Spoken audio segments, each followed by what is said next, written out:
good. Right, okay. So I've got a project loaded into FL Studio. This is the same project that I used for the melody tutorial, so just thought it'd make more sense in context for the people that watch the melody tutorial as well. So this is the project that I've got loaded up.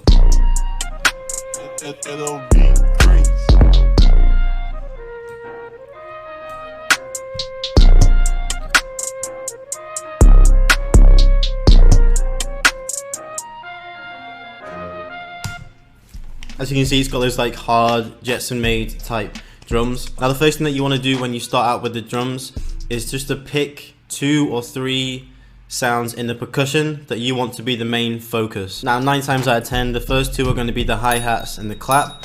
The third one can be your choice. It can be some kind of rim shot, it can be a snare, it can be some kind of shaker. You decide, just pick 3 sounds that are going to take priority within the mix. So I started out with this rim shot sound, and shout out to a guy called Holtz. It's a sick rim shot. I think it's from like some kind of Travis Scott sound. Nothing too crazy, nothing too complicated, literally just, you know, the normal clap hits every time. Next thing you want to do is add in your second priority sound, which for me is going to be the hi-hats, which for most people is going to be the hi-hats. Jetsonmade type beats has quite a prominent hi-hat, you know, real kind of simple, repetitive, but like, you know, you pay attention to it.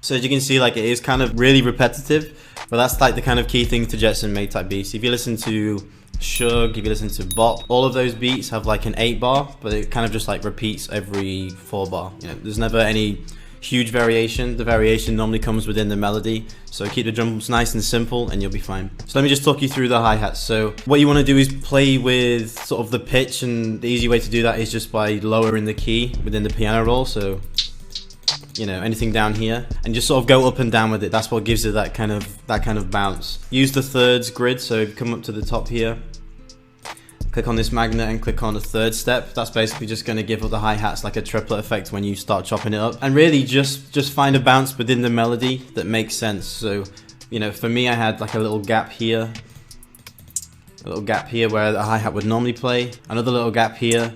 But for me, that made sense within context of the melody. It's kind of hard to give you like an exact fundamental rule, but the key thing is just to make sure you add in these triplet effects, make sure that the hi-hats are like turned up within the mix. And if you notice, I haven't even randomized these hi-hats. They're all just playing very straight, very solid, sort of very uniform. Okay, so yeah, here's a quick preview of the clap with the hi-hats.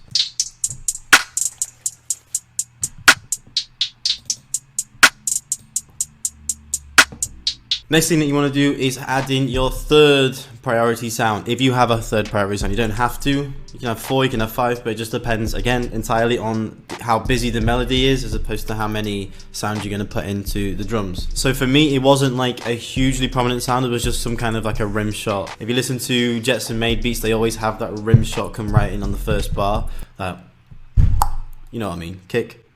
That, it's the worst demonstration ever, but you know what I mean. Okay, now with the hi-hat and the clap.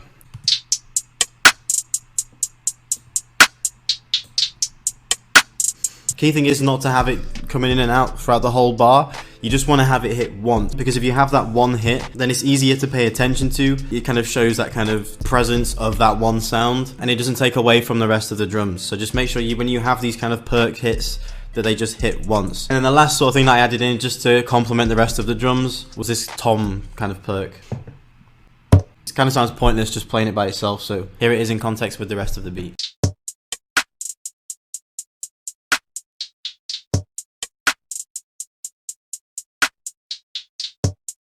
Okay, super simple again, just one hit, make it super prominent. Now the next part is probably the main part and probably the most prominent part of Jetsonmade type beats. We all know what it is, it's the 808, of course. Yay! The 808 is key in Jetsonmade type beats. Now there's no like secret formula to it. You want to have a real prominent, busy and heavy hitting 808. The busy part of the 808 needs to come like in the last section of the bar. So if you listen to a lot of DaBaby songs that Jetsons produced, there'll be like one 808 hit in the first bar, and then afterwards it's sort of like dong, dong, dong, dong. It's literally the worst demonstration ever. Hopefully you know what I mean. So let me just give you a preview of the 808 that I used in this beat.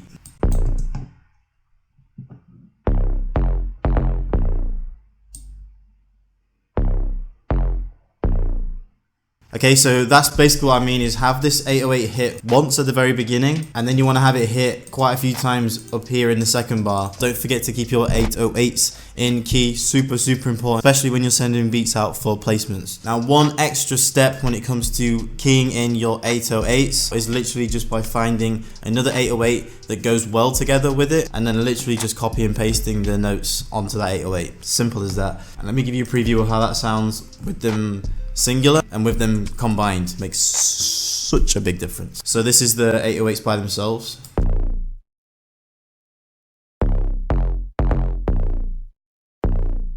This is the other 808 by itself. And this is them combined.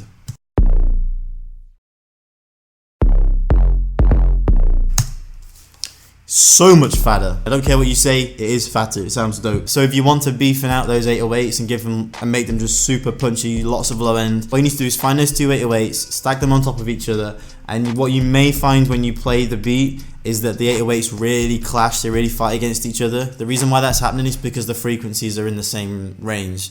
Now you can get around that, not every time, so you need to trial and error with a lot of different samples, 808 samples, but you can get around that by simply coming into the dialog box here and clicking this reverse polarity button. Okay, when you press that, basically just going to flip the waveform so that they basically sit nicely together. So the majority of one 808 is going to be here, and the majority of the other 808 is going to be here. So I'll give you an example of how much different they sound. Okay, it sounds okay, but it's really doesn't really sound that much thicker.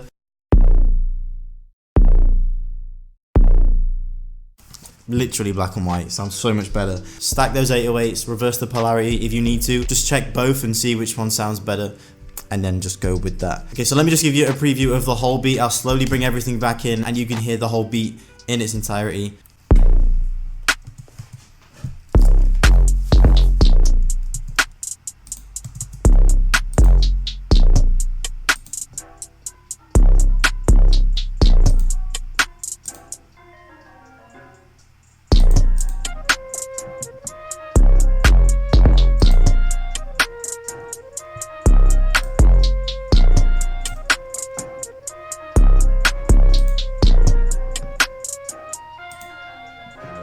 Okay, that is the full beat. Again, just make sure you're hitting those 3 points. So the first thing is to find your 2 or 3 or 4 priority sounds within the drums. Make them stand out, make them super obvious within the mix. Next thing is to get your 808s sorted, one prominent hit of the 808, and then try to make them a lot busier towards the end of each bar. Third and kind of optional step, if you need to, add that second 808, beef it up a little bit, and make sure you play with the reverse polarity button to thicken out that 808.